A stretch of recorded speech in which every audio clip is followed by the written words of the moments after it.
हाँ जी, चलिए आगे बढ़ते हैं। आज अपन जो स्टार्ट करने वाले हैं टॉपिक वो है इंटरनेशनल टैक्सेशन।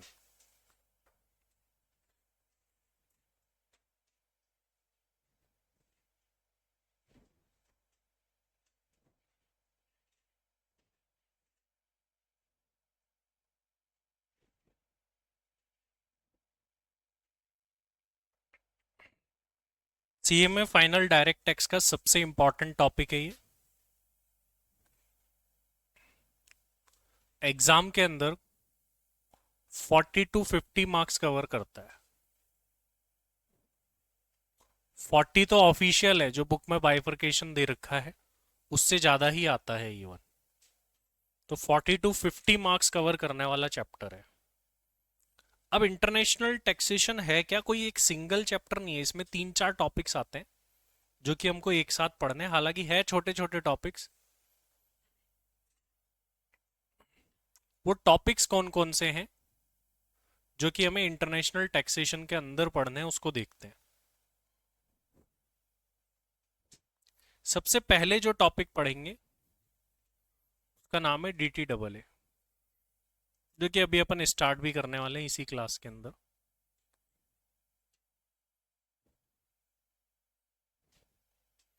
दूसरा जो टॉपिक हम पढ़ेंगे वो है transfer pricing.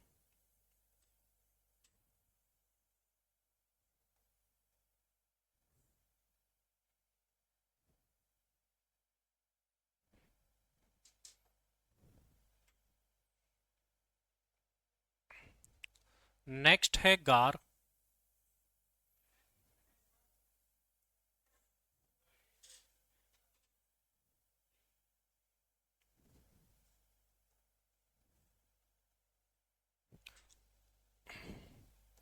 And fourth one is NR taxation. एक टॉपिक और हुआ करता था जो कि हट गया इसके साथ में, इक्वलाइजेशन लेवी। वो खत्म हो चुका है वो टैक्स, इस वजह से वो टॉपिक ही हट चुका है।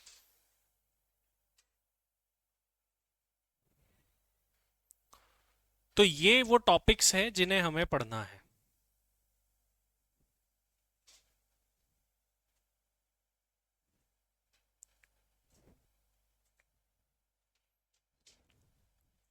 सबसे पहले टॉपिक की हम बात करेंगे डीटी डबल ए। फिर उसके बाद हम ट्रांसफर प्राइसिंग पढ़ेंगे, फिर गार पढ़ेंगे, फिर एनआर टैक्सेशन पढ़ेंगे। आप इसे एक चैप्टर भी मान सकते हैं, सब टॉपिक भी मान सकते हैं।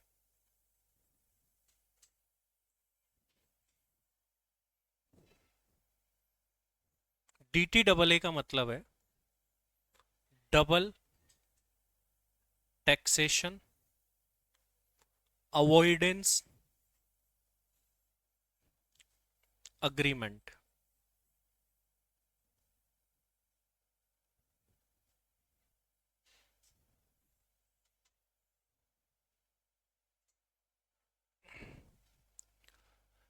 Double taxation avoidance agreement DT double है। पहले अब हम इसको समझेंगे तो अब आपको कुछ भी नहीं लिखना है। हम ये समझते हैं कि ये टॉपिक क्यों पढ़ा जा रहा है, क्या रीजन है, इसके बारे में जानते हैं सबसे पहले।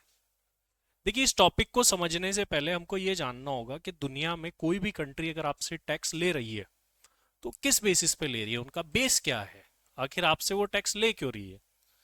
कोई भी कंट्री आपसे टैक्स कब ले सकती है? अर्न तो कर ही रहे हैं आप, ऑब्वियस सी बात है, अर्न करोगे तभी तो टैक्स दोगे। क्यों, लेकिन क्यों, बात ये है।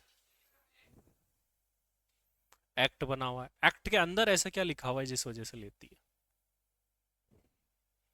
टैक्स किस बेसिस पे लिया जाता है? टैक्स लेने के दो बेस होते हैं। एक होता है सोर्स बेसिस। सोर्स बेसिस मतलब आप उस कंट्री से इनकम कमा रहे हो, सोर्स ऑफ अर्निंग इनकम आपको उस कंट्री के अंदर है। जैसे हम पढ़ते हैं ना इंटर के अंदर, रेजिडेंशियल स्टेटस में कोई भी इनकम इंडिया में अक्रू हो गई तो सबको टैक्स देना है। तो वो क्यों दे रहे हैं भाई, जबकि नॉन रेजिडेंट से भी टैक्स ले रहे हो आप अक्रू होने पे? किस बेस पे ले रहे हो? सोर्स बेसिस पे। क्योंकि उसका इनकम कमाने का सोर्स कहाँ लोकेटेड है? इंडिया में। तो टैक्स लेने के देखो दो बेस होते हैं। पहला बेस तो होता है सोर्स बेसिस, और दूसरा बेसिस होता है रेसिडेंस बेसिस। क्या आप किसी कंट्री के रेसिडेंट हो तो फिर चाहे आपने वहां इनकम कमाई हो नहीं तो भी ले लेते। जैसे हमने पढ़ा है कि ओआर की तो वर्ल्ड वाइड इनकम पे टैक्स लगता है, ऑर्डिनरी रेजिडेंट, आप इंडिया के बाहर जाके कमाओगे तो भी टैक्स ले लेते हैं। तो वो किस बेसिस पे ले रहे हैं फिर? Residence base. जैसे अब देखिए प्रॉब्लम क्या आती है। ये एक व्यक्ति है मिस्टर राज। मिस्टर राज जो है वो यूएसए गए। यूएसए जाकर के इन्होंने इनकम अर्न करी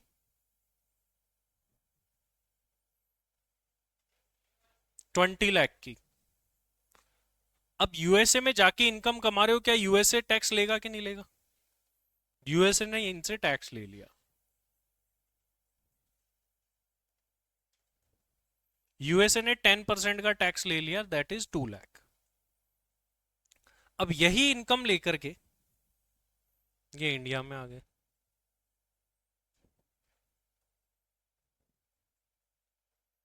अब बात यह है कि इंडिया में टैक्स लिया जाएगा कि नहीं लिया जाएगा। और मिस्टर राज क्या है? ऑर्डिनरी रेजिडेंट है। तो मिस्टर राज कमा करके यहां टैक्स लाए, इनकम लाए, तो फिर से टैक्स ले लेंगे। यहां भी टैक्स लग जाएगा। तो वहां बाहर भी टैक्स लग गया। यूएसए ने राज से किस बेसिस पे टैक्स लिया? सोर्स बेसिस पे, कि इनकम को कमाने का सोर्स यहां था। तो यूएसए ने बोला भाई सोर्स यहां है तो हमने तो सोर्स बेसिस पे टैक्स ले लिया। और फिर यहां पर बात करें दूसरी तरफ, तो इंडिया किस बेसिस पर टैक्स ले रहा है? रेसिडेंस बेसिस पर।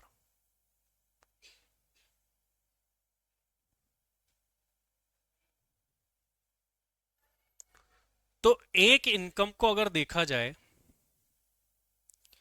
तो यहां यूएसए में भी टैक्सेबल किया गया और इंडिया में भी टैक्सेबल किया गया। तो ये तो एक ही इनकम पर दो बार टैक्स लग गया। लेट से कि इंडिया ने तो 30% का टैक्स ले लिया, तो 6 लाख रुपए यहां और 2 लाख रुपए यहां, टोटल 8 लाख रुपए का टैक्स लग गया एक ही इनकम पर। और जब एक ही इनकम पर दो बार टैक्स लग जाए तो इसको बोलते हैं डबल टैक्सेशन। दो बार लग गया ना, डबल टैक्स लग गया।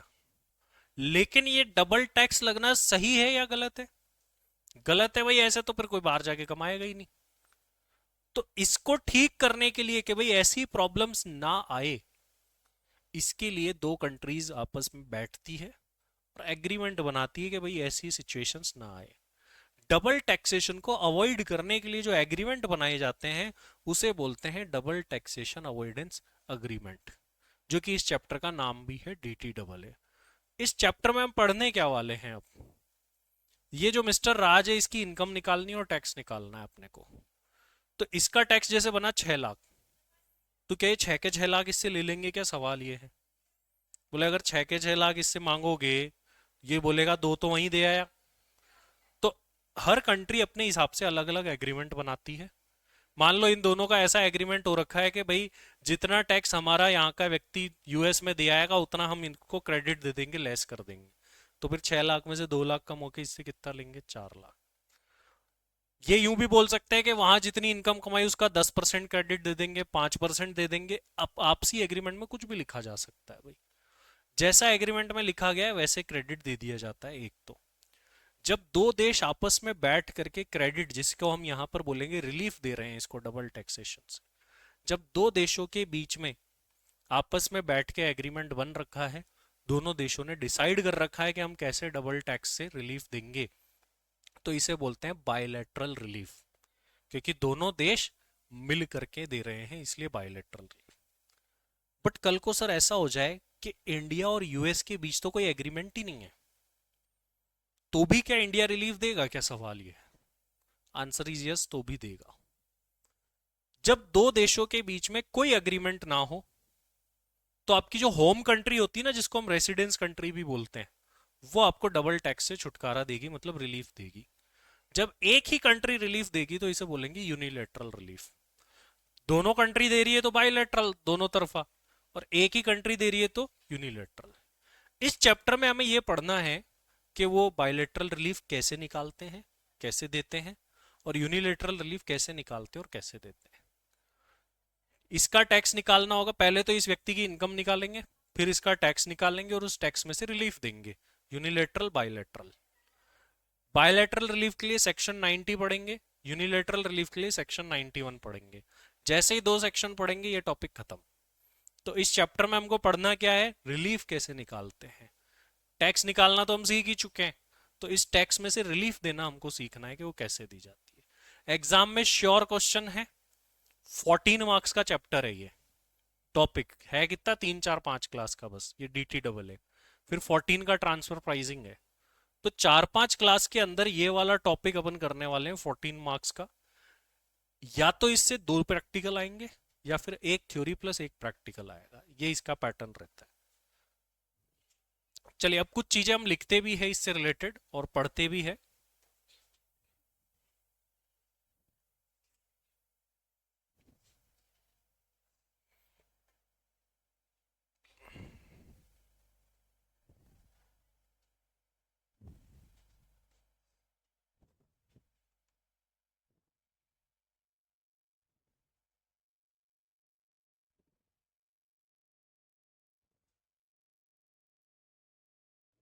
अभी हम पढ़ रहे हैं, फिर अपन नोट करेंगे। देखो अभी तक जो चीज हमने समझी एक बार वापस से देख लेते हैं, ओवरऑल हमने क्या समझी। जैसे एक व्यक्ति है रामू, इससे इंडिया भी टैक्स ले रहा है और यूएस भी ले रहा है। यूएस में जाके इसने इनकम कमाई तो इससे टैक्स ले लिया, किस बेसिस पे, सोर्स बेसिस पे। इंडिया ने टैक्स लिया किस बेसिस पे, रेसिडेंस। अब रामू को रिलीफ कैसे दे भाई, तो रिलीफ देने के अलग अलग तरीके, दो टाइप की रिलीफ होती है, इसको छोड़ दे। एक होती है बायलैटरल, एक होती है यूनिलैटरल। बायलैटरल मतलब दो कंट्री के बीच में एग्रीमेंट बना हुआ है वैसे, और कोई एग्रीमेंट नहीं बना हुआ है तो यूनिलैटरल एक तरफा रिलीफ दी जाती है।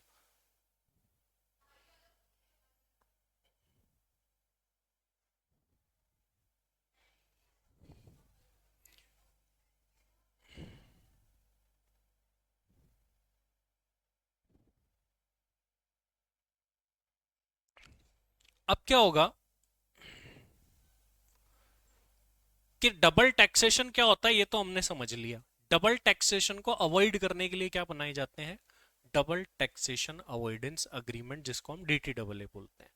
दो कंट्री आपस में बैठ गए, इंडिया वाले और USA वाले बैठ गए, बोले चलो यार अपन है ना अपनी जो लोग हैं उनको रिलीफ देते हैं DT डबल ए बना करके, तो डबल टैक्सेशन अवॉइडेंस अग्रीमेंट बनाएंगे। अब DT डबल ए बनाएंगे तो इसका भी तो एक फॉर्मेट होगा ना। तो DT डबल ए के अलग अलग प्रकार के फॉर्मेट है, तीन फॉर्मेट है। OECD फॉर्मेट, दूसरा होता है UN फॉर्मेट यूनाइटेड नेशन का, तीसरा होता है US फॉर्मेट। OECD फॉर्मेट कब बनाया जाता है, जब दो डेवलप्ड कंट्री आपस में बैठ रहे हैं। मान लो कल को जर्मनी और फ्रांस आपस में DT डबल ए बना रहे हैं, तो कौन सा फॉलो करेंगे, OECD। UN format, United nation का फॉर्मेट कब फॉलो होगा, जब एक तो डेवलप्ड है दूसरी क्या है, डेवलपिंग है, तब ये वाला फॉर्मेट। और US बोलता है मैं तो अपने अलग ही चलूंगा। जब कोई व्यक्ति US के साथ DT डबल ए करेगा तो उसे US का फॉर्मेट फॉलो करना पड़ेगा। यहां से क्या है, MCQ बनते हैं और बहुत बार बने हुए हैं। OECD का मतलब क्या है, organisation for economic corporation and development नाम से एक ऑर्गेनाइजेशन है, उसने ये फॉर्मेट बना रखे हैं जो कि हमको फॉलो करने होते हैं। तो DT डबल ए बनाने के तीन फॉर्मेट होते हैं, OECD, UN, US। OECD दोनों डेवलप्ड है, UN वाले में एक डेवलप्ड दूसरी डेवलपिंग, US वाले में US के साथ कर रहे हो, दूसरी पार्टी कुछ भी हो सकती है। अब एक और थियोरटिकल चीज पढ़ते हैं, जब अपन लिखेंगे तो पहले इसको लिखेंगे। ये पूरा चैप्टर का जो बेस है वो क्या है, डबल टैक्सेशन। डबल टैक्सेशन को अवॉइड करने के लिए ये चैप्टर बना, इसलिए इसका नाम है DT डबल ए। डबल टैक्सेशन को अवॉइड करने के लिए एग्रीमेंट जो बनेंगे उनके फॉर्मेट अपन ने देखे। यहां क्या बताया जा रहा है कि डबल टैक्सेशन भी दो प्रकार के होते हैं। एक को यहां बोला गया है इकोनॉमिक डबल टैक्सेशन, एक को बोला गया है जुरिस्डिक्शनल डबल टैक्सेशन। ये भी theory MCQ point of view से है। इकोनॉमिक डबल टैक्सेशन का मतलब क्या है? एक ही इनकम पर दो बार टैक्स लग रहा है सेम कंट्री में। कैसे देखो, कंपनी ने कोई इनकम कमाई, रिलायंस ने, तो उस पे उसने टैक्स दिया। तो टैक्स देने के बाद में जो प्रॉफिट बचा वो शेयर होल्डर में बांट दिया डिविडेंड के फॉर्म में। क्या शेयर होल्डर ने फिर टैक्स दिया क्या? आप सोच के देखो ना, कि एक ही तो इनकम है ये। रिलायंस ने इनकम कमाई, टैक्स दिया क्या? दिया। फिर जो पैसे बचे वो किस में बांटे? क्या शेयर होल्डर ने फिर टैक्स दिया क्या? दिया। तो एक ही इनकम पे दो बार टैक्स लग गया। तो इसको हम क्या बोलते हैं? Economic double taxation. एक ही जुरिस्डिक्शनल में क्या होता है, जो अभी अपन पढ़ रहे हैं, यूएस में भी दिया, इंडिया में भी दिया। जब दो अलग अलग जुरिस्डिक्शन में टैक्स लगे तो इसको क्या बोलते हैं? जुरिस्डिक्शनल डबल टैक्सेशन बोलते हैं। दो अलग अलग लोकेलिटीज के अंदर टैक्स लग रहा है। पहले इतनी बात को नोट करते हैं, फिर आगे बढ़ेंगे।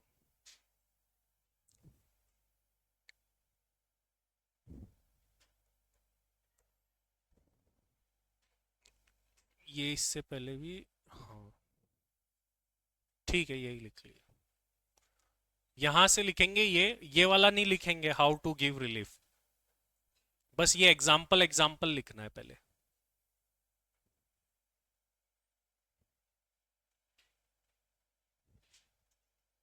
सर एसएफएम वाले में क्लास बिल्कुल एसएफएम में ही चालू करिए, क्योंकि ये एसएफएम के अंदर ही होगी। उसका नाम बदल के उसमें डीटी भी जोड़ देंगे बस।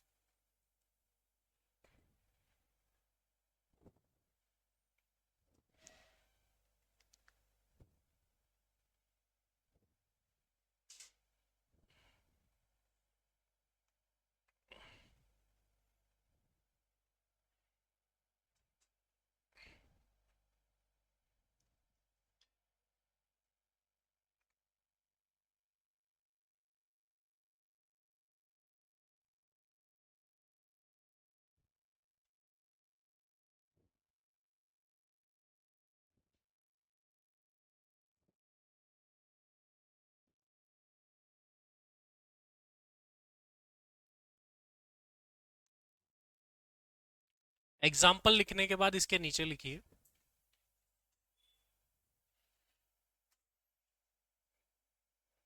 when any income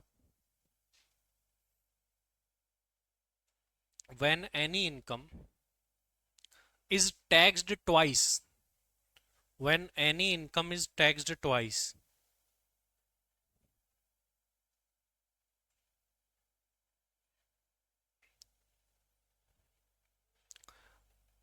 then it is known as double taxation.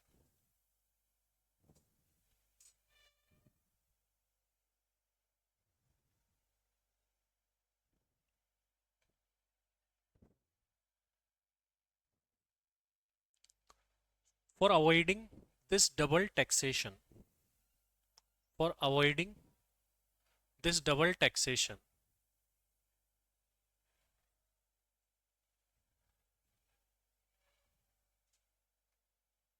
double taxation avoidance agreements are being made. For avoiding this double taxation avoidance agreement are being made.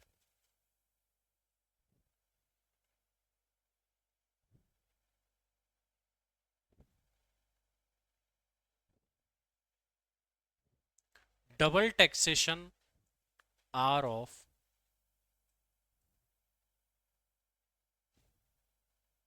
two types.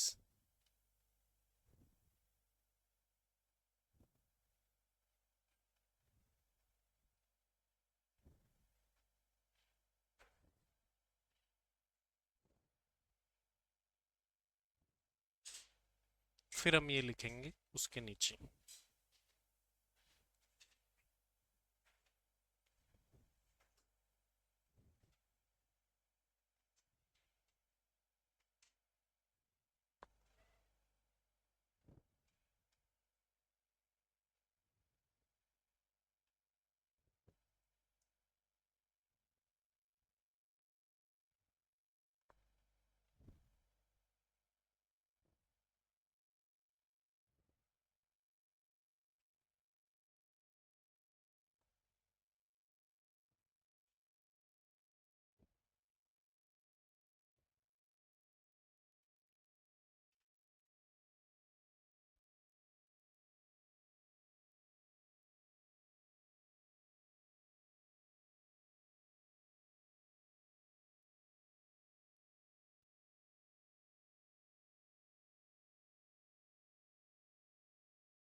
हाँ जी, हो गया ये सभी का। इसके बाद में अब हम नोट करेंगे मोड्स, टाइप या format of D T double A. MCQ point of view से इंपॉर्टेंट है टॉपिक।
अब देखिए हम क्या देखेंगे कि जो बायलैटरल रिलीफ है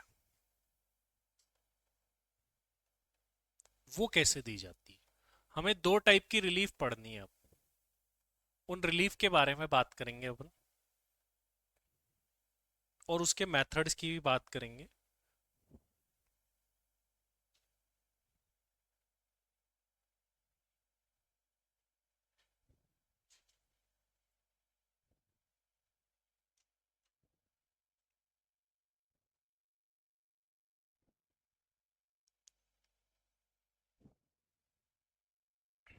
अब क्वेश्चन आता है कि डबल टैक्सेशन से रिलीफ कैसे दी जाती है। How relief is given from double taxation. Double taxation से रिलीफ कैसे दी जाती है।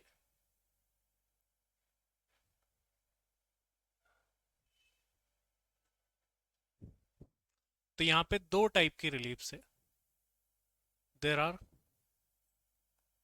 To types of reliefs.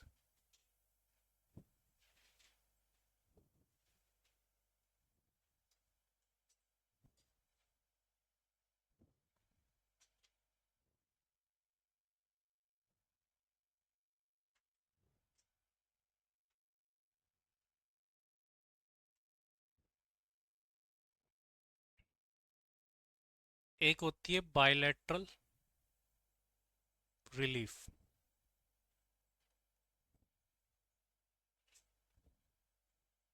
Section 90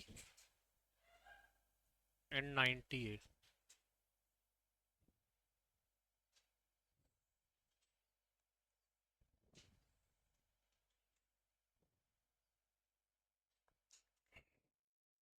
एक होती है यूनिलैटरल रिलीफ।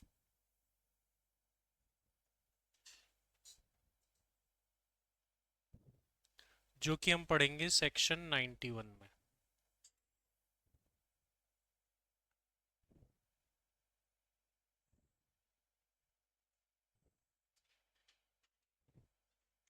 बायलैटरल रिलीफ का मतलब क्या होता है? व्हेन both the countries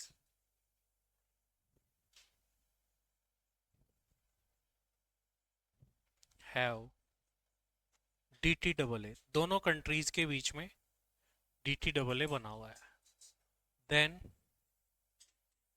जो रिलीफ दी जाती है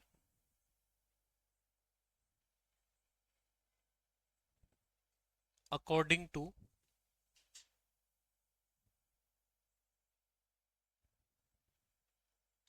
terms of dt double A दी जाती है।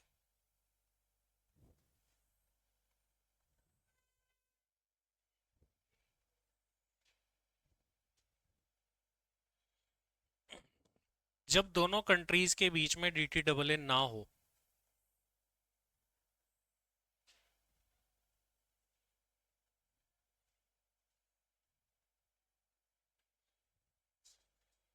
when there is no dt double A, then residence country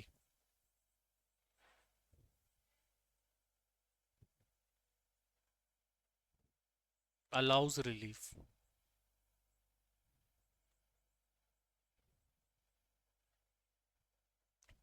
It is known as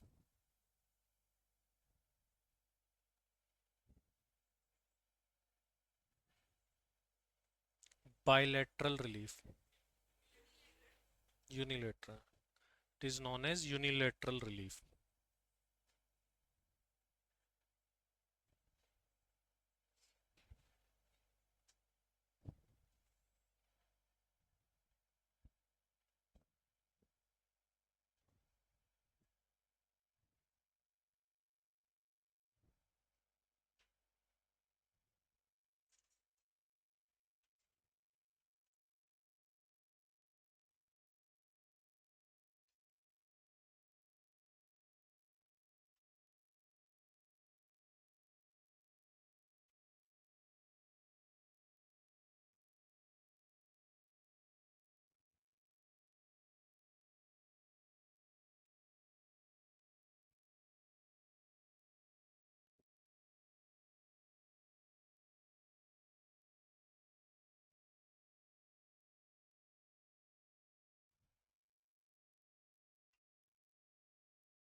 अब देखिए, हमको जो पढ़ना है वो बायलेटरल रिलीफ को पहले पढ़ना है। बायलेटरल रिलीफ देने के भी अलग अलग मेथड है, ये तो अपने आप में अकेला ही एक ही मेथड है, बट हर देश अपने हिसाब से अलग अलग टाइप के एग्रीमेंट्स बनाते हैं।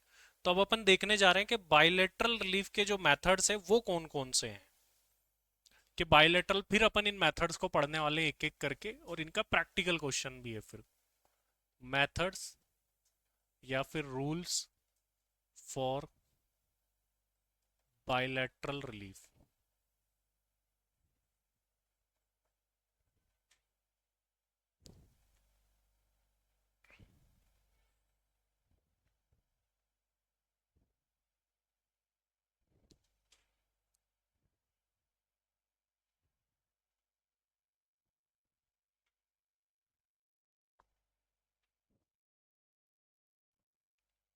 बायलेटरल रिलीफ का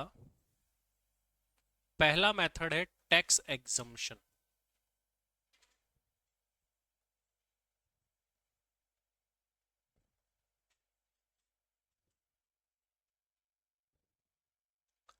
टैक्स एग्जम्पशन मेथड,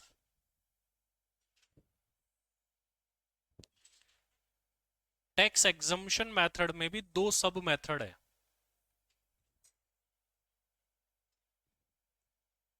एक है फुल एग्जम्पशन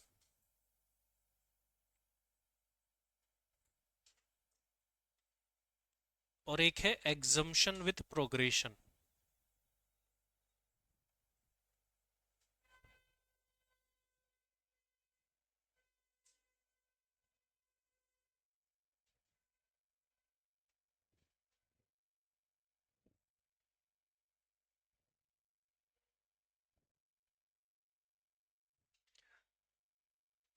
रिकॉर्डेड वाले कई बच्चे जो ऑनलाइन देख रहे हैं बाद में, वो ये पूछते हैं कि सर सीए की स्टडी मैट से भी पढ़ सकते हैं क्या? नहीं, वहां पर और यहाँ पर काफी चीजें अलग अलग है।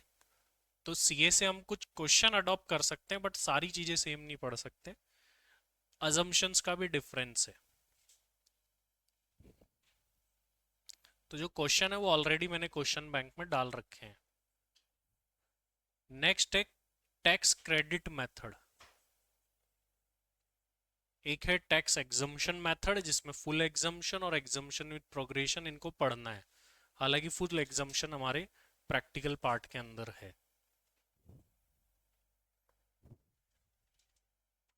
टैक्स क्रेडिट में तीन है।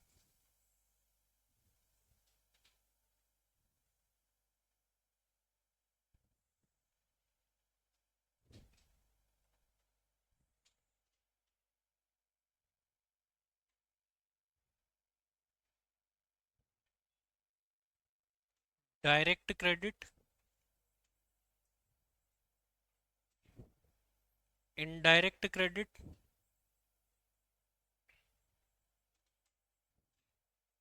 And special credit.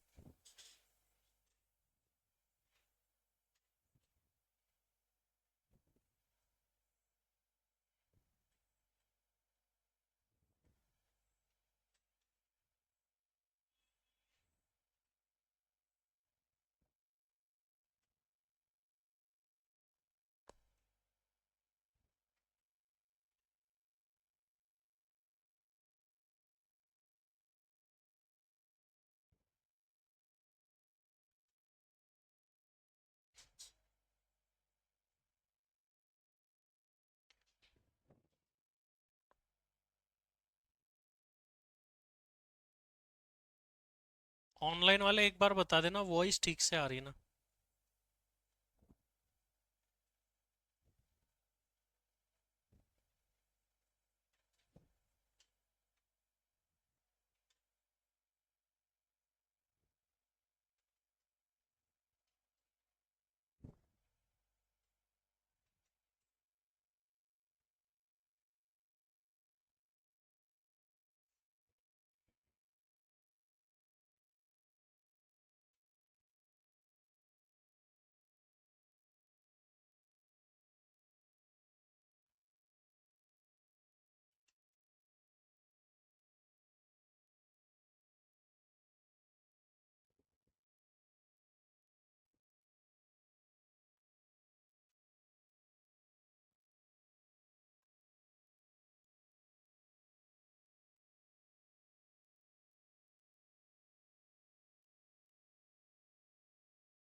Practical point of view से जो क्वेश्चन आ सकता है वो फुल एग्जम्पशन का दे रखा है, और ये क्रेडिट मेथड के अंदर इसका दे रखा है।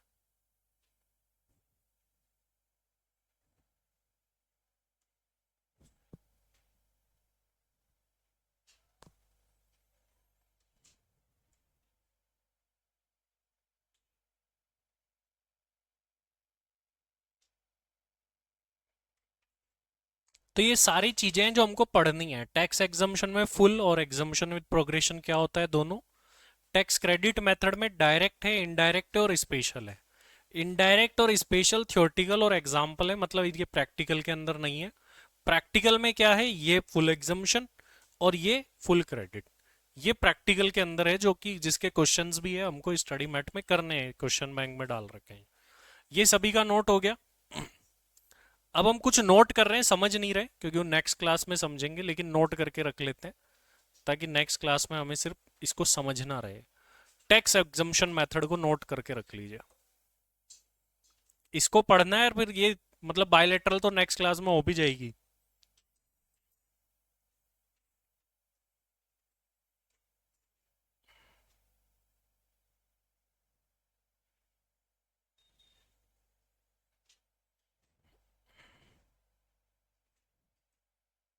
टैक्स एग्जम्पशन मेथड को अगर सिंपल समझे, अभी फॉरेन में जितना टैक्स पे करा है उसकी यहाँ एग्जम्पशन मिल जाती। ब्रॉडली समझे तो ये है, मान लो फॉरेन में 5 लाख कमाए, वहां पर भी टैक्स ले लिया, फिर यहाँ पर भी ले लिया, तो वहां जितना टैक्स दिया ना आपने उसकी एग्जम्पशन दे देते हैं यहाँ। वो कैसे देते हैं बस वही सीखना है आपने को।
अच्छा, कल क्लासेस के बाद में अगर आप थोड़ा होली का कार्यक्रम लाना चाहे तो ला सकते हैं अपने साथ में।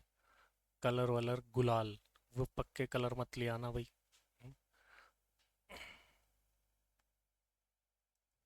होली कौन खेलता है तुम्हारे में से? एक ही जना खेलता है क्या बस? ऐसे कई लोग तो ऐसे दिख रहे हैं खेले ही नहीं, काले हो जाएंगे हम। तुम लोग नहीं खेलते आगे? ये पल्लवी भी नहीं खेलती? पिछले साल तो खेल के आई थी आप। हाँ ऐसा कुछ, हर्षवर्धन। हम्म। अच्छा अच्छा। दिव्या आप खेली नहीं आज तक कभी? अच्छा अच्छा। भांग वांग पिए क्या आपने? हम्म। भांग वांग मत पी लेना तुम बस, होली खेलते ही रहोगे 2-3 दिन तक।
नेक्स्ट क्लास के अंदर हम इसको प्रैक्टिकल करेंगे, तो आने वाली क्लास में हम बायलेटरल रिलीफ में टैक्स एग्जम्पशन और टैक्स क्रेडिट मेथड दोनों को समझेंगे और इसका प्रैक्टिकल पार्ट भी करेंगे।